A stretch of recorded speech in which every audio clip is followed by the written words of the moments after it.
Às vezes a gente se preocupa com os projetos do nosso adversário em nossa direção. E a gente pensa, rapaz, eu sei que estão projetando. Eu sei que estão falando. Eu sei que estão arquitetando. Só que pare para analisar. O que o inimigo tem? Um projeto. O que Mardoqueu tem? Um feito.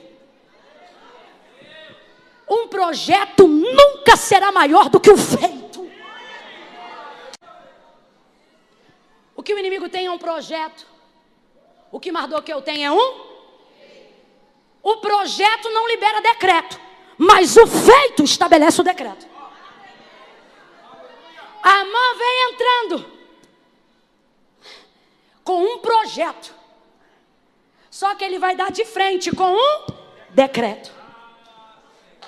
Quando Ecabada sebre com Manaio, se eu fosse você eu já estava glorificando, porque eu não sei se você está entendendo, mas Deus te trouxe nessa noite de domingo para te dizer: não temas os projetos, eu estabeleci sobre a tua casa decretos que vêm antes dos projetos que o teu adversário projetou. Veja, o projeto é engenhoso.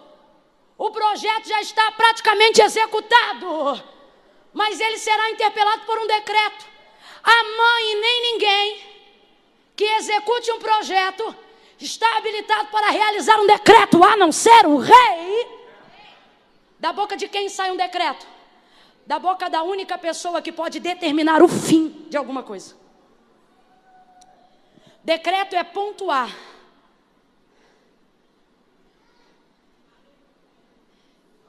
Quem determina o fim de uma novela nunca é o protagonista.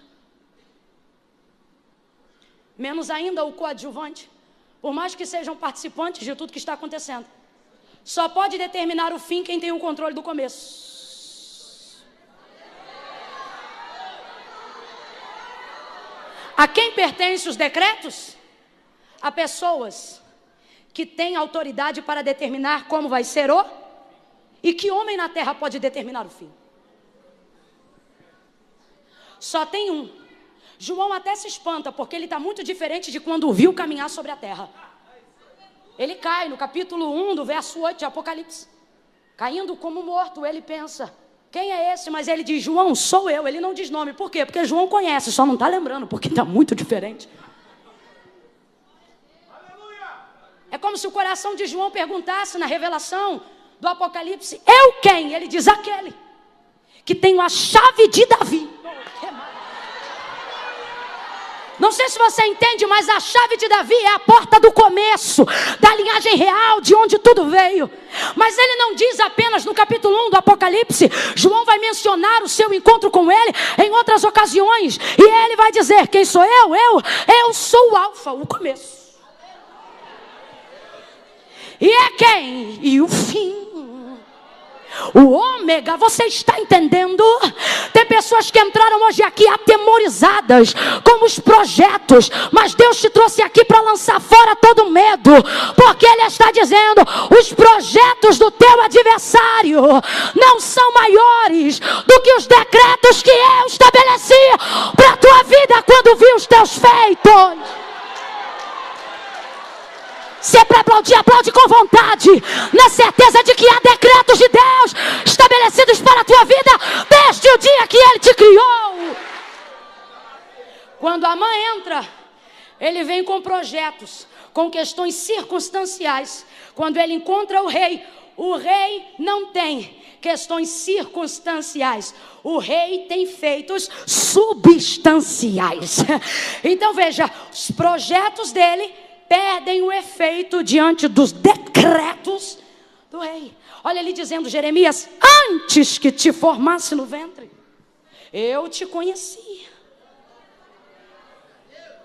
E as nações te dei. Jeremias, se você não for até as nações virão até você, porque eu já uni vocês. Tem gente aqui que está perturbado da mente, pensando: mas fizeram isso, a circunstância é assim, o jeito é assado e desse jeito não vai dar. O Senhor está dizendo questões circunstanciais. Eu me lembro quando o Senhor chamou a Moisés no meio da sarça e disse: Moisés, vai, porque tu serás o libertador do meu povo. Ele disse: Senhor, eu não sei falar. E a ira do Senhor se acendeu contra Moisés, diz o texto. Por quê? Porque Deus fica, eu vou usar um termo só para a gente entender, indignado de ver a gente apresentando questões circunstanciais diante de palavras substanciais. A palavra é: eu te chamei. Ele diz: olha, mas eu não sei falar. Aí a ira do Senhor se acende contra Moisés e diz: quem fez a boca do que fala, Moisés? Não fui eu, Senhor. Quem fez a boca do mundo, Moisés? Eu não sei se você está entendendo, mas o que Deus está dizendo é: Moisés, eu não estou te chamando porque você fala, porque se você fosse mudo, isso também não seria empecilho para eu te usar. É você, meu filho.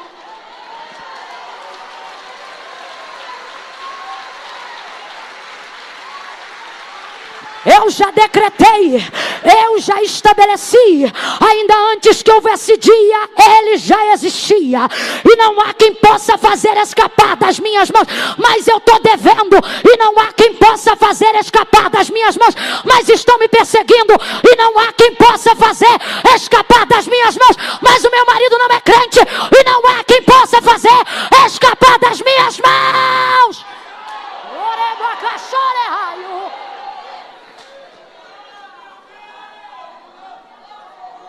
Você se sente ameaçado porque o inimigo sabe o poder de um decreto.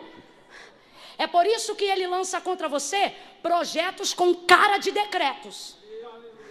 Então ele vem com um nível de ameaça como se aquilo estivesse decretado.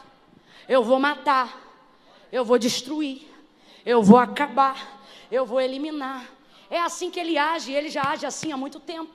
Quando você observa o livro de 2 Reis, capítulo de número 20, se eu não me engano, 1 Reis 20, você vai observar um homem chamado Ben-Hadad, que se levanta contra o rei de Israel, Acabe, naquela ocasião, e ele manda um mensageiro liberar para Acabe um decreto. Fala para ele que amanhã, antes do meio-dia, tudo que é dele é meu, e todo o povo desta terra se tornará escravo do meu reino. Acabe, ao ouvir aquilo, frouxo como era, manda mensagem de paz. Quando o inimigo manda mensagem de guerra, não devolva a mensagem de paz. Tem gente que prefere ficar quietinho para evitar o estardalhaço. Você pode levantar bandeira branca para qualquer ser humano nessa terra, mas quando o inferno levantar, com ele não tem paz, é guerra. E ele diz, Acabe então vai ficar com medo. Ele diz: ô meu irmão, vai chamar o inimigo de irmão. Ô meu irmão, não faz isso não, minha casa é tua, meus filhos são teus. Fica comigo, fica à vontade, vamos jantar, vamos almoçar. Quando você tenta estabelecer paz num reino espiritual que deseja te armar guerra, ele não retroage nem se aliança, ele expande o território. Antes era só a parte de Israel. Aí agora ele manda um segundo recado e ele diz assim: agora, porque tu disseste que é meu irmão, fique ciente que amanhã, antes do meio-dia, o pó de Samaria não será o suficiente para conter embaixo dos meus pés. Ele estava numa parte e entrou agora na outra. Acabe fica cheio de medo, o profeta se levanta. O profeta que o Senhor envia diz para ele: pode ir contra eles. E aí ele pergunta: mas quem ataca, eu ou eles? Aí o profeta diz: quem ataca é a gente. Ué, mas quem começou foi ele, exatamente. Ah, quem pode entender? Quem pode entender? Às vezes alguém não entende a estratégia de ataque da igreja. Às vezes alguém não entende a estratégia de ataque da oração nas regiões celestiais. E diz: mas por que você ora assim? Mas por que você fala assim? Eu falo assim porque aqui você está vendo eu atacando. Mas não sabe que quem começou foi ele. Quem ameaçou foi ele. Ele se levanta contra o exército. E o texto diz que o Senhor entrega os assírios na mão de Israel. Os assírios saem em fuga, são eliminados. Cabo de um ano, passa a revista. Levanta-se o exército de novo para contra-atacar Israel. E eles diziam: dessa vez nós venceremos. O texto diz que os assírios enchiam a terra, enquanto Israel se locomovia como 2 montes de cabras. Agora nós vamos vencer. Olha a palavra dos assírios. Da última vez que eles nos venceram no monte, porque o Deus deles é Deus de monte. Mas agora nós vamos encurralá-los no vale. Quando você está do lado de quem estabelece o decreto, o lugar não importa. Eles dizem, vamos guerrear no monte, vamos guerrear no vale, porque o Deus deles é de monte. Eu lembrei, o Deus deles é de monte. Elias orava no monte, respondia fogo do monte. Lembrei, o Deus deles é de monte. Encurrala eles no vale, porque lá a gente acaba com eles. Encurralaram no vale os 2 montes de cabra. Acabaram com o exército dos assírios que enchiam a terra. Eles fugiram que nem criancinha correndo para o colo da mãe depois do tombo. 2 montes de cabra. Por quê? Porque não importa a quantidade quando eu estou do lado de quem estabelece o decreto. Não importa o lugar quando eu estou do lado de quem determina o fim. Você está entendendo o decreto como quem determina o fim? É isso que Deus está dizendo para você hoje aqui. Porque tu teme os meios, se eu sou o dono do fim. Eu sou o dono do fim. E os assírios vão correndo dizendo, corre! Por quê? Porque o Deus de monte também é Deus de vale. O Deus de cima também é Deus de baixo. Saíram correndo. Agora eu não te contei um versículo interessante nesse contexto. Sabe qual? Antes de meio-dia, quando se deu a guerra, os 32 reis que andavam com Ben-Hadad já estavam bebendo entre as tendas. Por quê? Eles tinham certeza que não tinha como 2 montes de cabra vencer uma multidão que enche a terra. São 32 reis, contando 33 com Ben-Hadad contra um Acabe. Mas é que não é Acabe. Sabe por que eles estão bebendo? É comportamento que só se fazia depois da guerra. Mas eles têm tanta certeza de que não tem como perder, que eles já bebem antes. Olha para o teu irmão, fala para ele. O inimigo está bebendo antes. Enquanto ele encharca a cara de vinho, aonde há contenda, a gente vai se enchendo do Espírito. Botou para correr, meu irmão. Com Senaqueribe foi a mesma coisa. Senaqueribe tem um histórico. Ele chega com a afronta e ele diz assim: o que vai ser feito de vocês é o mesmo que eu fiz. Diga, aonde estão os deuses de Ramate? Aonde estão os deuses de Arpade? Aonde estão os deuses de Sefarvaim? Aonde estão os deuses de Rena, os deuses de Iva? Ele traz um currículo, rapaz, um histórico de quem ele já destruiu. Só que dessa vez ele está em Jerusalém. Ele quer entrar em Jerusalém. Aqui não tem Deus de Ramate. Aqui não tem Deus de Rena. Aqui não tem Deus de Iva. Aqui não tem deuses estranhos como em Samaria. Aqui só tem um. Oremacana Sébria.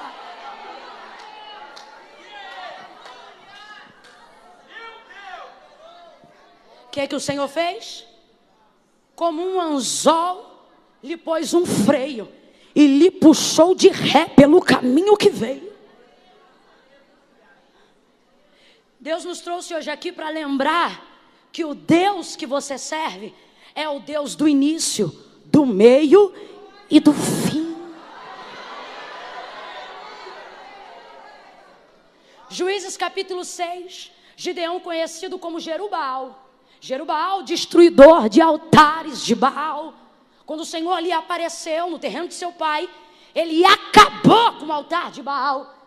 No outro dia, os anciãos e os demais adoradores de Baal da cidade se levantaram para dar cabo da vida de Gideão, que por eles ficou conhecido como Jerubbaal. Joás, que também era adorador de Baal, quis poupar a vida de seu filho, se colocou à frente de Gideão e usou as seguintes palavras: agora vocês vão contender por Baal? Agora são vocês que vão pelejar a peleja de Baal. E aí eu fico impressionada, porque para proteger o filho, ele diz para eles: pois se Baal é Deus, que se defenda. Aí eu te pergunto: Baal se defendeu de Gideão? Baal se defendeu da marreta? Baal se defendeu de alguma coisa? Não, porque o Senhor já havia dito para Israel: não cai na deles, porque eles têm boca, mas não falam, ouvidos, mas não ouvem, pés, mas não caminham, mãos, mas não apalpam.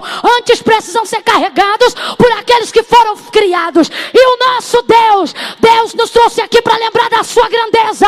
E Ele está dizendo em contrapartida a isto: Ele tem olhos como chama de fogo, Ele tem os seus pés como latão reluzente, e na sua coxa direita está escrito: Rei dos reis, Senhor dos senhores. Levante a sua mão para adorar ao Deus que fala, ao Deus que defende, ao Deus que julga, ao Deus que protege você,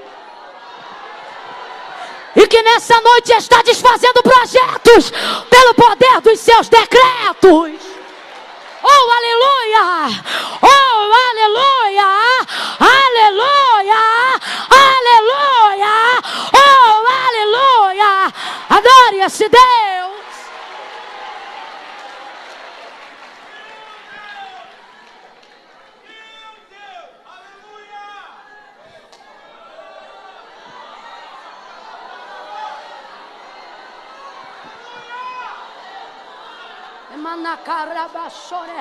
Cadê o menino daqui que estava tocando teclado? Rebaracebre com marachuia. Camanda sebe. Ai, cabaçoreha. Recamana sorehaia. Ebadaca soreha barachuia.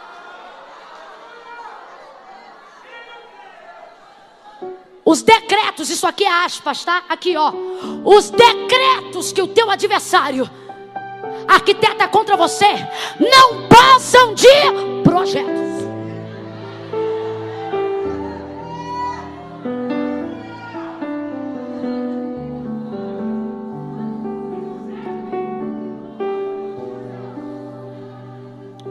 Um pouquinho só mais baixinho. E não quero nada lento com estilo de casamento, não. Faz um bom aí. Por aí, é mais ou menos.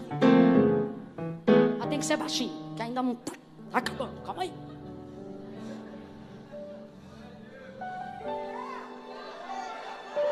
Veja como todos os projetos de Amã contra Mardoqueu foram frustrados, porque decretos suplantam projetos.